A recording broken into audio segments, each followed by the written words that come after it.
আসসালামু আলাইকুম। আশা করি আপনারা সবাই ভালো আছেন। অনলাইন জব নিউজ বিডির পক্ষ থেকে জানাচ্ছি আন্তরিক শুভেচ্ছা ও স্বাগতম।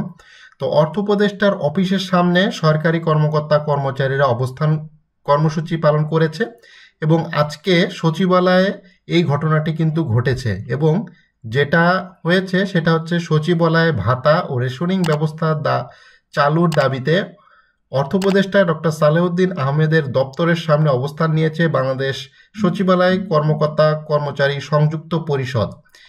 এই বাংলাদেশ সচিবালয় কর্মকর্তা কর্মচারী সংযুক্ত পরিষদ তাদের একটাই দাবি, সেটা হচ্ছে ভাতা এবং রেশনিং ব্যবস্থা চালু করার জন্য। এখন এই যে তারা যে দাবিটা জানাচ্ছে, এটা কি শুধুমাত্র তাদেরই জন্য অর্থাৎ সচিবালয় কর্মচারীদের জন্যই, নাকি সারা বাংলাদেশে 14 লক্ষর বেশি যে সকল কর্মচারী আছে তাদের জন্য এই ভাতাটা বা রেশন ব্যবস্থা চালু করতে হবে? তারা কিন্তু এই সচিবালয়তে কিন্তু যারা চাকরি করে তারা তাদের নিজেদেরটার জন্যই কিন্তু মূলত এই আন্দোলনটা করেছে। 14 লক্ষ সরকারি কর্মকর্তা কর্মচারীদের জন্য কিন্তু এই আন্দোলনটা মূলত তারা করে নাই। এর আগেও কিন্তু মহার্ঘ ভাতার জন্য তারাই মূলত পদক্ষেপ নিয়েছিল, কিন্তু শুধুমাত্র তারা চেয়েছিল যে তাদের নিজেদের জন্য, অন্য কারোর জন্য নয়। তো আজকে সোমবার দুপুর 2:30 অর্থ মন্ত্রণালয়ের নিচে জড়ো হয়, স্লোগান দিতে থাকে, অর্থ উপদেষ্টার অফিসে এসে অবস্থান নেয় এই সকল কর্মচারীরা। এ সময় কর্মচারীদের পক্ষে পরিষদের মহাসচিব নিজামুদ্দিন আহমেদ এবং পরিষদের সভাপতি নেতা বদিউল কবির অর্থ উপদেষ্টার সঙ্গে দেখা করতে চান। তারা স্লোগান দেয়, আমাদের দাবি মানতে হবে, সচিবালয়ে ভাতা ও রেশনিং ব্যবস্থা চালু করতে হবে। এর আগেও কিন্তু এই সচিবালয়ে রেশনিং এবং ব্যবস্থা চালু করার জন্য কিন্তু একটি চিঠি আউট করা হয়েছিল এবং এটা কিন্তু আদেশ অলরেডি হয়ে গেছে, এখনো হয়তো বাস্তবায়ন হয়নি। বাস্তবায়ন করার জন্যই কিন্তু এরা কিন্তু এখন আন্দোলন করতেছে। তো অর্থ উপদেষ্টার কক্ষের সামনে কিন্তু এই আন্দোলনটা চলতেছে এবং এটা কিন্তু বেলা 2:30 ঘটনা, আজকে বেলা 2:30 ঘটনা। তো তারা কিন্তু অলরেডি আন্দোলন করতেছে এবং তাদের সাথে কিন্তু একটা আলাপ আলোচনা হবে। সে আলাপ আলোচনা কি হবে সেটা এখনো বোঝা যাচ্ছে না। মিডিয়াতে আদৌ এ ধরনের খবর আসবে কিনা সেটাও একটা ব্যাপার, কারণ শুধুমাত্র সচিবালয় কর্মচারীদের জন্য রেশনিং ব্যবস্থা চালু করা হলে এটা আসলে একটা বৈষম্য এবং একটা অন্যায় করা হবে। সারা বাংলাদেশে 14 লক্ষর বেশি সরকারি কর্মচারী আছে, তো তাদেরও এই ব্যবস্থা চালু করা উচিত। শুধুমাত্র সচিবালয় কর্মচারীদেরই এই ব্যবস্থা চালু করতে হবে বিষয়টা এমন না, তো সকল কর্মচারীদেরই এটা ব্যবস্থা করা উচিত।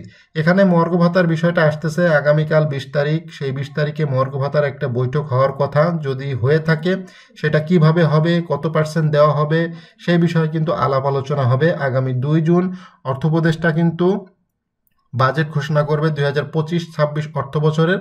সেখানে বিস্তারিত সব কিছুই থাকবে, এই ভাতার বিষয়টা থাকবে, মহার্ঘ ভাতার বিষয়টা থাকবে, রেশনিংয়ের ব্যবস্থার বিষয়টা কিন্তু থাকবে।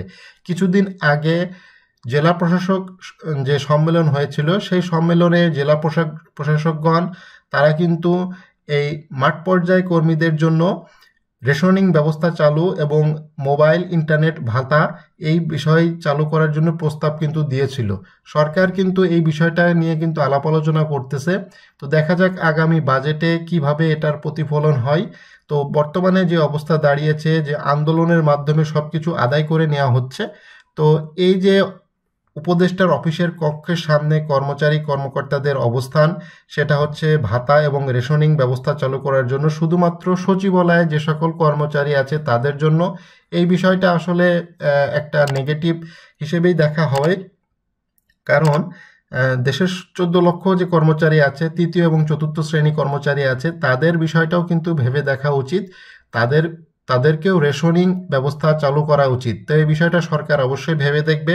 অর্থ উপদেষ্টা এই বিষয়টা কিন্তু জানে যে কিভাবে এটা হ্যান্ডেল করতে হয় এবং আসলে শুধুমাত্র তাদের দিকটা দেখলেই হবে না, সকলের দিকটাই মূলত দেখতে হবে।